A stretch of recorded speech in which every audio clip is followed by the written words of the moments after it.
Gimmicks, eh? You love them. I love them. Don't think Fandango loves them, but hey, there's always an exception to the rule. A good one can make you great though, and a bad one, well, that makes you a ballroom dancer. And that's bad. To be fair to the man that loves to shake his hips, he's made it last, so he must be doing something right. Some gimmicks are so bad that WWE just lets them fade into the background in a desperate attempt to pretend they never happened. Can understand why too. I'm Simon from WhatCulture, and this is 6 WWE gimmicks you didn't realise died horrible deaths. Number 6, Eric Bischoff. While Eric Bischoff's WWE run didn't just disappear from nowhere, he definitely did. On the 2nd of December 2005 episode of Raw, current GM Eric had been told by Vince McMahon that his job was on the line. We all knew where this one was going. In what was probably the plan since Vince made the decision to hire the former WCW head honcho, he fired him, beat his ass, and then threw him in the back of a garbage truck. So he literally, as he saw it, took out the trash. And that was it. Eric Bischoff, in terms of kayfabe, has been missing ever since, and we can only assume he was crushed to death in the truck, because that's what those vehicles are built to do. Crush things. So there you go. Number 5, Fake Kane. At Vengeance 2006, Kane took on Kane. WWE decided that the Undertaker vs. Undertaker story from over a decade before was good enough to drag up again. Problem was, that wasn't good. Neither was this. Somehow the imposter version of the Big Red Machine took the victory at the pay-per-view, but the crowd literally did not care. At all. And I should know, because I didn't care either. How could you? The whole thing just didn't make any sense. Everyone involved soon realised this though, hence why one night on Raw, the real Kane beat up his doppelganger, demasked him, and then just threw him out of the building.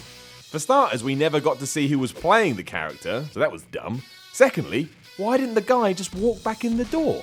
We'll never know, because that was the end of it all. Number 4, Paul Bearer. Paul Bearer's gimmick has literally died a death on TV at least twice, which is so ridiculous, especially because on both occasions, he managed to come back. The first happened at the Great American Bash in 2004 when Bearer was locked in a crypt. Should Taker lose, he would be buried in cement, which is clearly the height of entertainment.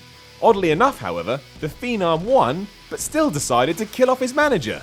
Just flicked a switch, and down came the rain. WWE later explained that Bearer had been saved.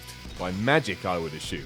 But then it happened again in 2012. After Randy Orton decided to plonk Paul in a freezer, Kane, his on-screen son, made the save, as he should have done, because they're family. He quickly changed his mind though, and threw him back into the freezer, seemingly leaving him to freeze to death.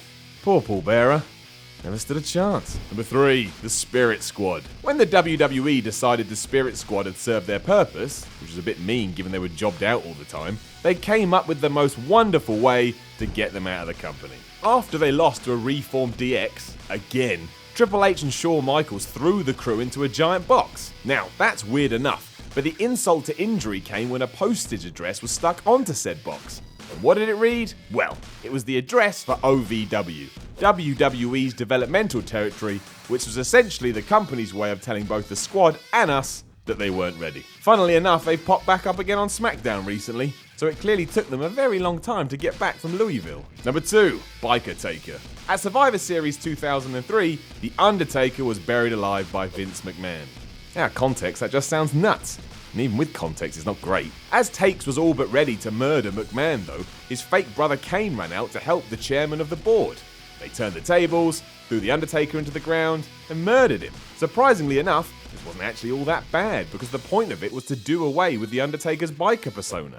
This is how it was written off TV. When he came back a few months later, he'd reverted to the correct version of The Undertaker that we all know and love.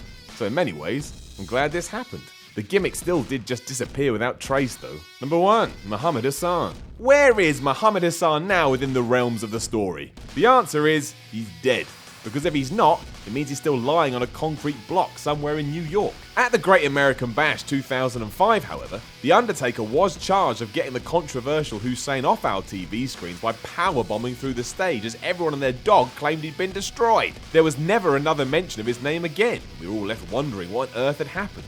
The reality of the situation was that WWE had taken the idea well too far, offending a lot of people in the process. It was for the best they did away with the concept when they did, but it's still a shame the wrestler behind it, Mark Capani, went out this way. Know of any other gimmicks that died a horrible death? Let us know in the comments below, and then don't forget to like, share, and subscribe. You can even come follow me on Twitter at SimonMiller316.